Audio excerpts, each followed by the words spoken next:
এই মাইকের আওয়াজ যতদূর যাচ্ছে সবাই শোনেন, যে ব্যক্তি রমজান মাসে ইচ্ছাকৃতভাবে সম রোজা রাখেনি তাদের জন্য ধ্বংস অনিবার্য, চূড়ান্ত। রাসূল সাল্লাল্লাহু আলাইহি ওয়াসাল্লাম বলেছেন, মানে ধ্বংস হবেই হবে, নিশ্চিত হবে সে ধ্বংস। ধ্বংস মানে সুবহানাহু ওয়া তাআলার ভয় নেই ওই ব্যক্তির, অথবা নিজে সিয়াম রাখতে চায় না, ইসলামের বিধিবিধান মানতে চায় না, তো সিয়াম রাখেনি যে হয়তো মানে শরীয়তের কোনো ওজন নেই, এক কথায় হচ্ছে শরীয়তের কোনো ওজন নেই, তারপরও সে সিয়াম রাখেনি, তার কি হবে? রাসূল সাল্লাল্লাহু আলাইহি সাল্লাম বলছেন, হাদিসে ইবনে খুজাইমা আছে, আবু উমামা রাদিয়াল্লাহু তাআলা আনহু তিনি বলছেন যে রাসূল সাল্লাল্লাহু আলাইহি সাল্লাম বলছেন, আমি ঘুমিয়েছিলাম স্বপ্নে, আর নবীদের স্বপ্ন হচ্ছে ওহী মানে সত্য, আমাকে দুইজন ব্যক্তি আসলো, আমার কাঁধ ধরে তুলে নিয়ে চলে গেল।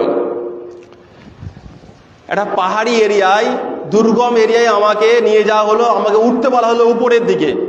আমি উঠতে অক্ষমতা প্রকাশ করলাম, পারলাম না, আমাকে ধরে তোলা হলো। তারপর আমি একটা বিশাল চিৎকার, বিশাল আওয়াজ শুনতে পেলাম।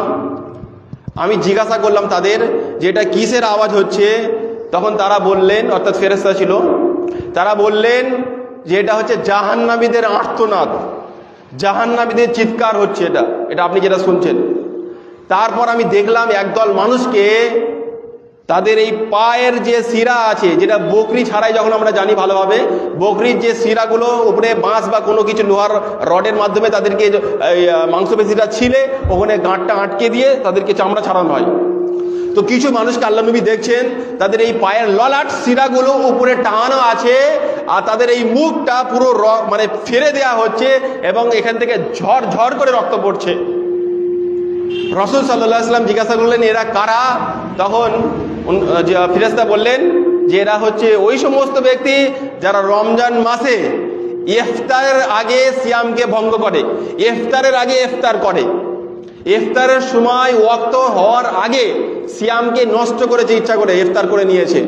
এরা রোজা রেখেছে, সিয়াম রেখেছে, ইচ্ছাকৃতভাবে সিয়ামকে নষ্ট করেছে, এদের যদি এটা শাস্তি হয়, আর যারা সিয়াম রাখেনি, যারা রোজা রাখেনি, তাদের কি শাস্তি হবে? তাদের কত ভয়ানক শাস্তি হবে। তাদের উপরে লানত করেছেন রাসূল সাল্লাল্লাহু আলাইহি ওয়াসাল্লাম, 3 মেম্বারে উঠেছেন, যেটা প্রসিদ্ধ হাদিস সবাই জানে।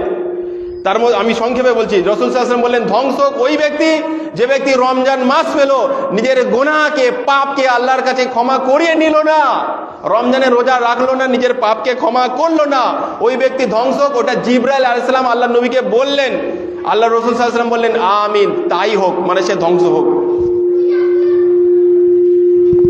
যে ব্যক্তি রমজান মাসে ইচ্ছাকৃতভাবে সিয়াম রাখেনি, এই মাইকের আওয়াজ যতদূর যাচ্ছে সবাই শোনেন, যে ব্যক্তি রমজান মাসে ইচ্ছাকৃতভাবে সম রোজা রাখেনি তাদের জন্য ধ্বংস অনিবার্য, চূড়ান্ত। রাসূল সাল্লাল্লাহু আলাইহি ওয়াসাল্লাম বলেছেন, মানে ধ্বংস হবেই হবে, নিশ্চিত হবে সে ধ্বংস।